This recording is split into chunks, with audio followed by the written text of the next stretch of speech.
இந்த கதை முருகன் மற்றும் சூரபத்மனின் போரை பற்றியது. இது சூரசம்ஹாரத்தில் நிகழ்கிறது. முருகன் தனது யுத்தத்திற்கான உத்திகளை வடிவமைக்கும் போது அவனது முகம் கவனம் மற்றும் உறுதி நிரம்பியதாக உள்ளது. இது முருகனின் வலிமை மற்றும் தெய்வீக சக்தியை வெளிப்படுத்துகிறது. அவர் தனது வெள்ளைக்கொடியுடன் வீரர்களை முன்னணி செலுத்துகிறாங்க. முருகன் தனது வெல்லும் வேலுடன் முன் செல்கிறார். சூரபத்மனை வெற்றி கொண்டு தனக்கே உரிய முறையில் நிற்கிறார். முருகன் தன்னுடைய வெற்றிக்கு பிறகு தெய்வீக திருட்டில் அமர்ந்து திருமகள் அவர் காதலில் பயணிக்க வந்து பூகம் தொட்டு கொண்டார்கள். முருகனின் வெற்றியை கொண்டாடும் அந்த விழாவில் மக்கள் மிகுந்த மகிழ்ச்சியுடன் நடனமாடி விழா நடத்துகின்றனர். இந்த விழாவின் போது மக்கள் இறைவனை திரும்பி பார்க்கும் அதிர்ஷ்டங்களோடு கலந்து கொண்டிருக்கிறார்கள். அவருக்கு நன்றி தெரிவிக்கிறார்கள். பூக்கோவிலில் முருகனுக்கு மாலை வழங்குவதற்காக ஒரு பக்தன் தன்னுடைய உறுதிமொழியுடன் கையேந்துகிறார். ஒரு குடும்பம் வீட்டில் ஆராதனை செய்கிறது.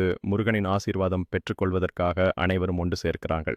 இந்த விழாவுக்கான திருவிழாவில் மக்கள் உற்சாகமாக காட்டிய நடனம் மற்றும் தீபங்களை ஆராய்கிறார்கள். முருகனின் வெற்றியை கொண்டாடுகிறார்கள்.